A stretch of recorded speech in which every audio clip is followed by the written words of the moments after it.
চৈতির রূপে পাগল হবে না এমন কোনো পুরুষ আছে নাকি? সাইফুলের খাবারের সাথে ঘুমের ঔষধ মিশিয়ে দিয়েছিল ও। বেচারা এখন গভীর ঘুমে আচ্ছন্ন। এদিকে তার বউ সাজছে পরপুরুষের জন্য। মিলাতের গোলাপ ফুল পছন্দ, তাই বারান্দার টবে হরেক রকমের গোলাপ গাছ লাগিয়েছিল ও। সেখানে বেশ অনেকগুলো গোলাপও ফুটে আছে। সবগুলো গোলাপ নিজ হাতে সংগ্রহ করে গোলাপের পাপড়িগুলো গোসলের জন্য রাখা হালকা উষ্ণ পানিতে ছেড়ে দিল। এবার উত্তমরূপে গোসল করে মনের মতো সাজবে নিজের পছন্দের পুরুষের জন্য। এভাবে কখনোই সাইফুলের জন্য নিজেকে তৈরি করেনি, সে আর করবেই বা কেন? যে মানুষটা শুধুই খেলার গুটি, তার জন্য কিসের সাজসজ্জা? রেভান ঘুমানোর প্রস্তুতি নিচ্ছে। কাল পাসপোর্ট অফিসে গিয়ে মায়ের পাসপোর্টটা বানাতে দেবে। তারপর ভাবি বোন মায়ের জন্য কিছু কেনাকাটা করবে। সন্ধ্যায় ক্লায়েন্টের সাথে মিটিং করে রাতে ট্রেনে চট্টগ্রাম ফিরবে। মোটামুটি কালকের দিনের প্ল্যান সাজিয়ে শুয়ে পড়ল ও। হঠাৎ কল এলো ফোনে। ছোট বোন নাইমা ফোন করেছে। রেভান মৃদু হাসল। পাগলিটা আবার কোনো বায়না করবে নিশ্চিত। আসার সময়ও লম্বা লিস্ট দিয়েছে। ফোন রিসিভ করে কিছু বলার আগেই ওপাশ থেকে ছোট বোনের ভয়ার্ত গলা শুনে কপালে চিন্তার ভাঁজ ফুটে উঠল। কাঁপা স্বরে নাইমা বলছে, ভাইয়া বাঁচাও আমাকে, আমি কি করব বুঝতে পারছি না। মাইফিকের সাথে পালানোর জন্য বাসা থেকে বেরিয়েছিলাম, কিন্তু ওর উদ্দেশ্য ভালো না আমি বুঝতে পেরেছি। ও সিগারেট খেতে যাওয়ার পর ট্রেনের ওয়াশরুমে এসে তোমাকে ফোন করলাম। ও জানে না আমি বুঝে গেছি। বলতে বলতেই কেঁদে ফেলল নাইমা। রেভান ততক্ষণে বিছানা ছেড়ে দাঁড়িয়ে গেছে। পায়ের রক্ত মাথায় উঠে গেছে ওর। তবুও নিজেকে শান্ত রেখে বলল, চিন্তা করিস না, আমি আসছি। তুই ওকে বুঝতে দিস না, তুই বুঝে গেছিস ওর প্ল্যান। আর সাবধানে থাকিস। ট্রেন থেকে নামার আগে আমাকে কোলে রাখিস। আচ্ছা ভাইয়া। নাইমা চোখ মুছে ফোন রেখে দিল। আর দেরি করা যাবে না, নয়তো মাশফিকের সন্দেহ হবে। মাশফিকের সাথে ওর 1 বছরের সম্পর্ক। বাসায় ওর কথা বলার পর বাবা মা ভাইয়ারা কেউ মেনে নেয়নি। তাই মাশফিক যখন বলেছিল ওর সাথে পালানোর কথা, তখন ভালোবাসায় অন্ধ হয়ে সেও রাজি হয়ে যায়। তবে ঘর ছেড়ে বের হওয়ার পরই কেমন যেন লাগছিল। আর বাসে ঘুমের ভান করে ওর আর ওর বন্ধুদের কথা শুনেই বুঝতে পেরে গিয়েছিল ওর বদ মতলবের কথা। তবে তখনও কিছু বুঝতে দেয়নি। নিজেকে সংযত রেখে সুযোগের অপেক্ষা করছিল। তাড়াহুড়োয় সাইফুল বা চৈতি কাউকেই বলার সুযোগ পায়নি রেভান। অবশ্য ওদের দরজায় একবার নক করেছিল, কিন্তু কোনো সাড়া না পাওয়ায় আর না ডেকে মানি ব্যাগ আর ফোন নিয়েই বেরিয়ে পড়ে। চৈতি ওয়াশরুমে ছিল, তাই শব্দ শুনতে পায়নি, আর সাইফুল তো ঘুমাচ্ছেই। গোসল সেরে গোলাপি রঙের ছোট একটা নাইটি পরে নিজেকে একবার আয়নায় দেখে নিল। ফর্সা উরুর ওপর গোলাপি রংটা এত মানাচ্ছে, নিজেই নিজেকে দেখে মুগ্ধ হয়ে গেল। আয়না থেকে চোখ সরিয়ে ঘুমন্ত সাইফুলের দিকে একবার চেয়ে ঠোঁট বাঁকিয়ে হাসল। এরপর সরু কোমরে ছন্দ তুলে ঘর ছেড়ে বেরিয়ে রেভানের ঘরের দিকে এগোল। দরজায় নক করতে গিয়ে বুঝল দরজাটা খোলা। হাসল চৈতি। কাজ আরও সহজ হয়ে গেল। দরজা ঠেলে ভেতরে ঢুকে ড্রিম লাইটের নরম আলোয় পুরো রুমে কাউকেই দেখতে পেল না। ওয়াশরুমের দরজাও খোলা, বারান্দায়ও নেই। তাহলে গেল কোথায়? চৈতি ক্রোধে পাগল হয়ে গেল মুহূর্তেই। কি করবে এখন? এই ছেলেটাকে ধরাছেঁয়া যাচ্ছে না কেন? কমলাপুর রেল স্টেশনে এসে থামল ট্রেন। কথা মতো নাইমা ট্রেন থেকে নামার আগে ভাইকে ফোন করল। রেভান রিসিভ করে ফোনটা লাউড স্পিকারে দিয়ে বুঝতে চেষ্টা করল কোথায় আছে ওরা। ভাই যেন সহজেই বুঝতে পারে, তাই ও ইচ্ছে করে মাশফিককে নানারকম প্রশ্ন করছে, কিন্তু মাশফিক কোনোটার উত্তর দিচ্ছে তো কোনোটার উত্তরে ধমকে উঠছে। রেভান বুঝে গেছে ওরা কোথায়। দ্রুত গতিতে ছুটছে সেদিকেই। স্টেশনে জটলা বেঁধে গেছে। এতরাতেও অনেক মানুষ ঘিরে দাঁড়িয়ে আছে ওদের। অতঃপর রেল মাস্টার এসে রেভানের হাত থেকে ছুটিয়েছে মাশফিককে। রেভান এখনো রক্তচক্ষু নিয়ে ফুঁসছে। দু একটা মার যে সেও খায়নি তেমন না, আঘাতে ঠোঁট কেটে গেছে। আর মাসফিকের অবস্থা তো আরো করুণ, গালে, ঠোঁটে, কপালে, হাতে সব জায়গায় কেটেছে। প্রেমিক আর ভাই দুজনের মারামারি দেখে ভীতু নাইমা এক কোনায় দাঁড়িয়ে কাঁদছিল। অতঃপর অপহরণের অভিযোগে পুলিশের হাতে তুলে দেওয়া হলো মাসফিককে। পুলিশ ওকে নিয়ে চলে যাবার পর নাইমা ভাইয়ের কাছে এসে কাঁদতে কাঁদতে বলল, সরি ভাইয়া, আমার তোমাদের কথা শোনা উচিত ছিল। নিজের অজান্তেই আমি কত বড় ভুলে করে ফেলেছি। যাক, শেষ পর্যন্ত ভুল বুঝতে পেরেছিস, এটাই অনেক। বের হয়েছিস কখন? বিকেলে। তাহলে মা, বাবা, ভাই ভাবি ওরা এখনো ফোন করল না যে? তনিমার গায়ে হলুদ থেকে বিয়ে পর্যন্ত ওর বাড়ি থাকবে এটা বলেছি, তাই চিন্তা করছে না। ঠিক আছে, বাসায় এসব বলার দরকার নেই, সোজা তনিমাদের বাসায় চলে যাবি। কিন্তু ভাইয়া, তুমি আমাকে কিছু বলবে না? কি বলবো? তুই তো নিজের ভুলে বুঝতেই পেরেছিস। আশা করছি শিক্ষা হয়ে গেলে এমন ভুল দ্বিতীয়বার করবি না। নাইমা কান্না ভুলে ভাইকে জড়িয়ে ধরে বলল, আই লাভ ইউ ভাইয়া। হয়েছে, ন্যাকামি করতে হবে না আর। রাতের শেষ ট্রেনের টিকিট করে দিয়ে বোনকে আবার চট্টগ্রামের উদ্দেশ্যে পাঠিয়ে দিল রেভান।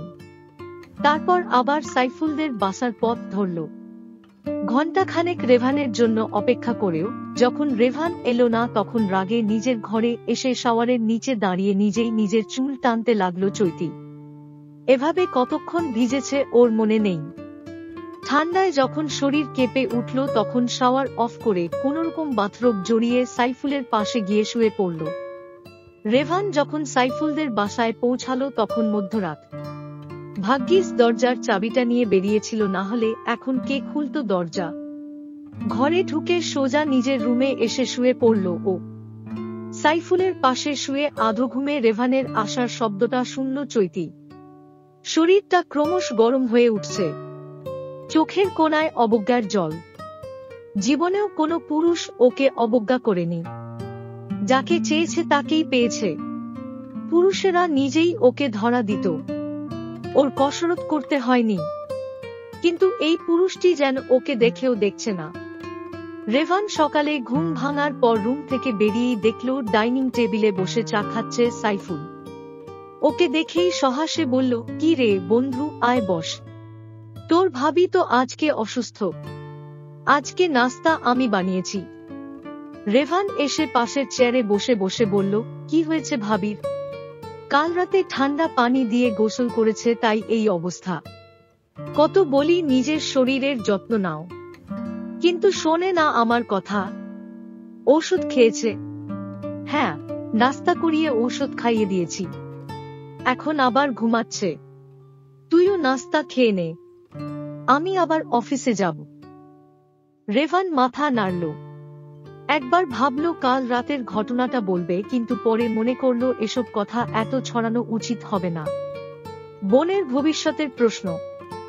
সাইফুল চা শেষ করে উঠবে এমন সময় কলিং বেল বাজল। উঠে গিয়ে দরজা খুলতেই গালের ওপর ভারী কিছুর আঘাত অনুভব করল। হতভম্ব হয়ে সামনে চাইতেই দেখল প্লাস্টিকের একটা জুতো এক হাতে উঁচু করে ধরে রণচণ্ডী হয়ে দাঁড়িয়ে আছে মিলাত। মিলাতের পেছনে অনুরূপ হতভম্ব হয়ে দাঁড়িয়ে আছে। মেয়েটা এমন কিছু করবে ও ভাবতেই পারেনি। আজ সকালে রুটিন চেকআপ শেষে চেম্বারে আসতেই একজন নার্স দ্রুত এসে খবর দিলেন, ৩২৭ নম্বর কেবিনের রোগী ঔষধ খেতে চাচ্ছে না কিছুতেই। তার বাবা মাও নেই এখন, তারা ১ ঘন্টা পর আসবেন। এখন আমরা কি করব ডাক্তার? নার্সের কথা শুনে অনুরূপ ৩২৭ নম্বর কেবিনে আবারও ছুটে গেল। ঘটনা সত্যি, মেয়েটা কিছুতেই ঔষধ খেতে চাচ্ছে না। ওর বিছানার পাশে একটা চেয়ার টেনে বসল অনুরূপ। তারপর শান্ত স্বরে বলল, কোনো সমস্যা হচ্ছে? আমাকে সবটা খুলে বলুন মিস। মিলাত অনুরূপের দিকে চেয়ে নির্বিকার স্বরে বলল, আমার ঔষধ খেতে ইচ্ছে করছে না। তাহলে এখন কি করছে আপনার? আমাকে বলুন, আমি চেষ্টা করব আপনার ইচ্ছা পূরণ করার। মিলাত অনুরূপের দিকে কিছুক্ষণ এক দৃষ্টিতে চেয়ে থেকে বলল, এই মুহূর্তে আমি একজনের সাথে দেখা করতে চাই। যদি আপনি আমাকে তার কাছে নিয়ে যান তবেই আমি ওষুধ খাব। কিন্তু আপনার শারীরিক অবস্থা এখনো অতটা ভালো নয়। আমি পারব। আমাকে নিয়ে যান। আচ্ছা, আপনার বাবা মা আসুক। তাদের বললে তারা নিয়ে যাবে। না, আপনাকেই নিয়ে যেতে হবে। আমি আর কারো সাথে যাব না। কেন? কারণ আমি বাঁচতে চাইনি, কিন্তু আপনি আমাকে বাঁচিয়েছেন। তাই আপনাকে আমার কথাও শুনতে হবে। যদি না শোনেন তাহলে আবার সুইসাইড করতে যাব। আর এবার যদি মরে যাই দায়ী থাকবেন আপনি। মিলাতের কথা শুনে বিস্ময়ের চূড়ায় পৌঁছে গেল অনুরূপ। আজ পর্যন্ত এমন অভিনব পদ্ধতিতে ব্ল্যাকমেইল কেউ করেনি। অগত্যা মেয়েটির কথায় রাজি হয়ে ওর কথা মতো অনুরূপ একটা বাড়ির সামনে গাড়ি থামালো। মিলাত গাড়ি থেকে নেমে কোনো কথা না বলে দ্রুত বাড়িটির দোতলায় উঠে গেল। ওর হাতে একটা শপিং ব্যাগও ছিল। অনুরূপ ধারণা করেছিল হয়তো কারোর জন্য গিফট এনেছে, সেটা দিতেই এসেছে। কিন্তু এই মুহূর্তে সামনের দৃশ্যটি দেখার পর মনে হচ্ছে গিফট এমনও হতে পারে, জানা ছিল না। তবে জুতোটা চেনা পরিচিত লাগছে। অনুরূপ মস্তিষ্কে একটু জোর দিতেই বিদ্যুৎ খেলে গেল। এটা তো হাসপাতালের ওয়াশরুমের জুতা। প্রত্যেকটা ওয়ার্ড চেম্বারের ওয়াশরুমে একই রকমের জুতো। আরেক দফা হতভম্ব হল সে। এদিকে সাইফুল বিস্ফোরিত দৃষ্টিতে চেয়ে আছে মিলাতের দিকে। ওর এখনো বিশ্বাস হচ্ছে না সেই শান্তশিষ্ট মিলাত ওকে জুতো দিয়ে মারল। যে মেয়েটা কখনো ওর মুখে মুখে কথা বলতো না, সে মেয়েটা এমনও করতে পারে। সাইফুল কিছু বলবে তার আগেই মিলাত একদলা থুথু নিক্ষেপ করল ওর মুখে। এবার মাথা গরম হয়ে গেল সাইফুলের। ডান হাত উঁচু করে যেই থাপ্পড় দিতে যাবে, সেই অনুরূপ পেছন থেকে এসে মিলাতকে সরিয়ে ফেলল। মিলাত রাগে ফুঁসতে ফুঁসতে বলল, আমার জীবন নরক বানানোর জন্য তোর এর থেকেও বড় শাস্তি প্রাপ্য ছিল, কিন্তু একটা সময় তোকে ভালোবাসতাম তাই অল্পেই ছেড়ে দিলাম। আপা স্যারি, তোর বউকে বলিস তার সাথে হিসাব নিকাশ তোলা রইল। কথাগুলো বলেই মিলাত আর দাঁড়ালো না, হনহনিয়ে সিঁড়ি দিয়ে নেমে যেতে লাগল। পেছনে অনুরূপ এলো। সাইফুল পকেট থেকে রুমাল বের করে মুখ মুছল। মেজাজ একদম খিঁচে গেছে। ডাইনিং রুম থেকে সব দেখা যায় বলে এতক্ষণ কিচ্ছু বলেনি, সব চুপচাপ সহ্য করে গেছে। আজকে যদি রেভান না থাকতো তাহলে ওই মেয়েকে এমন শিক্ষা দিত যে এইরকম কাজ করার আগে 200 বার ভাবত। থাক, সমস্যা নেই, এটা তোলা রইল, কোনো একদিন সুদে আসলে ফেরত দেওয়া যাবে। ডাইনিং রুমে ফিরে আসতে আসতে এসবই ভাবছিল সাইফুল। ওকে দেখে রেভান জিজ্ঞেস করল, কে এসেছিল রে? ভিক্ষুক। ও আচ্ছা, তুই বের হবি কখন? চৈতিকে একটু দেখে আসি, তারপরই বের হব। আচ্ছা, আমি নাস্তাটা করে ফেলি, আমিও বের হব, আজ সারাদিন কাজ আছে। সাইফুল আর রেভান একসাথেই বের হলো। গাড়িতে উঠেই কেঁদে ফেলেছিল মিলাত। অনুরূপের কৌতূহল জাগল এই অদ্ভুত মেয়েটির প্রতি। তবু এই মুহূর্তে কিছুই জিজ্ঞেস করল। গাড়ি ঘুরানো হাসপাতালের দিকে। হাসপাতালে পৌঁছে মিলাতকে নিজের কেবিনে পৌঁছে দিয়ে বলল, এবার যেন কোনো বাহানা না শুনি। অলরেডি সকালের ঔষধে লেট করেছেন, বাকি বেলার ঔষধ ঠিকঠাক খাওয়া চাই। সেই রণচণ্ডী রূপটা এখন। শান্ত মেয়ের মতো মাথা নেড়ে সায় দিল সে, আর বলল, প্লিজ আজকের ঘটনাটা বাবা মা কে বলবেন না। অনুরূপ মাথা নাড়ল। তারপর কেবিন থেকে বেরিয়ে নিজের চেম্বারে ফিরে গেল। এখন ও বাসায় যাবে। তবে কিছুতেই মেয়েটির ভাবনা মাথা থেকে যাচ্ছে না। কৌতূহল বাড়ছে। একটু বেলা করে ঘুম থেকে উঠল চৈতি। এখন শরীরটা ভালো লাগছে একটু। রেভানের ঘরে গিয়ে দেখল সে সেখানে নেই। তবে তার ব্যাগ আছে, তার মানে যায়নি এখনো। চৈতি গিয়ে ওর বিছানায় চিত হয়ে শুয়ে পড়ল। ইস, কি শান্তি লাগছে। জীবনে প্রথমবার সত্যিকারের ভালোবাসা অনুভব করতে পড়ছে ও। তবে এই ভালোবাসা কি আদৌ কপালে আছে? না, যে কোনো মূল্যে ওই পুরুষটিকে তার চাই, তা না হলে নারী জীবন বৃথা। রেভান সবার জন্য টুকটাক কেনাকাটা করে বের হতেই ওর মা সালেহা বেগম ফোন করলেন। রিসিভ করতেই তিনি বললেন, কি করছিস রে? শপিংয়ে এসেছিলাম মা। ফিরছিস কবে? আজ রাতেই। শোন না, একটা কথা বলতাম তোকে। বলুক। নাইমার জন্য একটা ছেলে পছন্দ করেছে তোর মামা। ছেলে ডাক্তার, ঢাকায় একটা নামকরা হাসপাতালে আছে, দেখতেও ভালো। তোকে ছবি বায়োডাটা দিয়েছি, একটু দেখা আয় না ছেলেটাকে। আহা মা, নাইমা সবে অনার্স ফার্স্ট ইয়ারে, এখনই কি দরকার বিয়ের? তুই বুঝবি না। আর ভালো ছেলে সব সময় পাওয়াও যায় না, আর দেখলেই তো বিয়ে হচ্ছে না। যা না বাপ। রেভান অতিষ্ঠ হয়ে বলল, আচ্ছা যাব। আরো কিছু টুকটাক কথা সেরে ফোন রাখতেই দেখল মা ছেলের ছবি বায়োডাটা দিয়ে বসে আছে। নিতান্তই অনাগ্রহের সাথে ছবিটা দেখল রেভান। চেহারা তো ভালোই। ছেলের নাম কি? ও আচ্ছা, অনুরূপ চৌধুরী। রেভান পুরো বায়োডাটা পড়ল। যাক, ভালোই মনে হচ্ছে, দেখে আসা যায়। ভাবনা অনুযায়ী হাসপাতালের দিকে রওনা হলো ও। অনুরূপের সাথে দেখা করতে এসেছিল রেভান, তবে পারেনি কারণ অনুরূপের আজ ছুটি। ওকে কাল সকালে পাওয়া যাবে, কিন্তু কাল সকাল পর্যন্ত একদমই সময় নেই রেভানের। আজ রাতেই ফিরতে হবে। যাই হোক, ও তো এসেছিল, এখন না পাওয়া গেলে কি আর করার। বিকেলেই ডিসচার্জ দেওয়া হলো মিলাতকে। ও নিজেই থাকতে চাইছে না আর হাসপাতালে। যদিও ওকে আরো একদিন থাকতে বলা হয়েছিল, কিন্তু মিলাত রাজি হয়নি। শারীরিক দিক বিবেচনা করলে এখন অনেকটাই সুস্থ আছে ও। বাসায় ফেরার পথে হারুন সাহেব মেয়ের মাথায় হাত রেখে বললেন, কোথাও ঘুরে আসবি? মিলাত মাথা নেড়ে সম্মতি দিল। ক্লান্ত বিধ্বস্ত মনটা যদি কোথাও গিয়ে শান্তি পায় তাহলে ক্ষতি কি? মিনারা বেগম মেয়ের হাত ধরে নরম গলায় বললেন, তুই এভাবে ভেঙে পড়িস না মা, তোকে এভাবে দেখতে ভালো লাগে না। আর কেউ না থাকুক, আমরা তোর পাশে সব সময় আছি। মিলাত বাবা মায়ের দিকে চেয়ে শান্ত কণ্ঠে বলল, আমাকে ক্ষমা করে দিও তোমরা। নিজেও কষ্ট পেয়েছি, তোমাদেরও দিয়েছি। হারুন সাহেব মেয়ের মাথা নিজের বুকে নিয়ে মাথায় হাত বুলিয়ে দিতে দিতে বললেন, নিজেকে কখনো একা ভাববি না। তোর ফুপির বাসায় যাবি? চট্টগ্রাম? হ্যাঁ যাব। তাহলে কালকে রাতের ট্রেনের টিকিট করি। না বাবা, আজ রাতেই যেতে চাই আমি। কিন্তু মা, আমার তো কাল ছুটি নেই। সমস্যা নেই বাবা, আমি একাই যেতে পারবো। অসম্ভব, এই অবস্থায় তোকে একা ছাড়ার প্রশ্নই আসে না।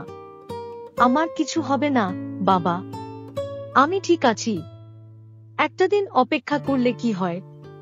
হারুন সাহেব অসহায় কণ্ঠে বললেন, বাবা, গেলে আজ রাতেই, আর না গেলে যাবি না। মিলাতের কণ্ঠে জেদ। অবশেষে মেয়ের কথায় রাজি হলেন হারুন সাহেব। তবে দুশ্চিন্তাও হচ্ছে, কালকে অফিসে যাওয়াটা জরুরি, তা না হলে ছুটি নিয়ে নিত। এদিকে মেয়েও নাছোড়বান্দা। ক্লায়েন্টের সাথে সুন্দরভাবে মিটিং শেষ করে রেভান সাইফুলের বাসার উদ্দেশ্যে রওনা দিল। নিজের ব্যাগটা নিতে হবে, এরপর রাত 10টার ট্রেন ধরবে। চৈতির মন খারাপ লাগছে ভীষণ। ভালোবাসার মানুষটা চলে যাবে একটু পর, অথচ কিছুই বলা হলো না, করা হলো না। অবাধ্য মনটা শান্ত হচ্ছে না কিছুতেই। মন চাইছে সবকিছু ছেড়ে ছুঁড়ে ওর সাথেই চলে যেতে। একটা মানুষ কিভাবে এত অল্প সময়ের মধ্যে হৃদয়ের এতখানি জায়গা দখল করতে পারে? রেভান যখন চলে যাচ্ছিল চৈতির তখন ইচ্ছে করছিল দৌড়ে গিয়ে জড়িয়ে ধরতে। আবার কবে দেখা হবে? হারুন সাহেব আর মিনারা বেগম দুজনেই স্টেশনে এলেন মেয়েকে এগিয়ে দিতে। যেতে যেতে কত রকমের উপদেশ আদেশ করলেন তার হিসেব নেই। মিলা তো লক্ষ্মী মেয়ের মতো সব শুনল আর মাথা নেড়ে পালন করার সম্মতি জানালো। ট্রেন এসে পড়েছে, যাত্রীরা সবাই যে যার মতো উঠছে। হারুন সাহেব মিলাতকে ওর সিটে বসিয়ে দেবার জন্য নিজেও বগিতে এলেন মেয়ের সাথে। মিলাত নিজের সিটে বসে বাবাকে বলল, বাবা এবার তুমি যাও, চিন্তা করো না, আমি ফোন করব। আচ্ছা, তোর কিছু লাগবে? ওহো বাবা, চকলেট, চিপস, বিস্কিট, জুস, আচার আর হাবিজাবি কিনে দেওয়ার পরও জিজ্ঞেস করছো আরো কিছু লাগবে কিনা? ওদিকে মাও বিরিয়ানি দিয়ে দিয়েছে, কখন খাব আমি এগুলো? মিলাত অসহায় কণ্ঠে বলল। হারুন সাহেব হাসলেন, মেয়ের মাথায় হাত বুলিয়ে দিতে দিতে বললেন, আচ্ছা ঠিক আছে, যাচ্ছি আমি, তুই সাবধানে থাকিস, আর কোনো সমস্যা হলে সাথে সাথে আমাকে ফোন করবি। আচ্ছা বাবা।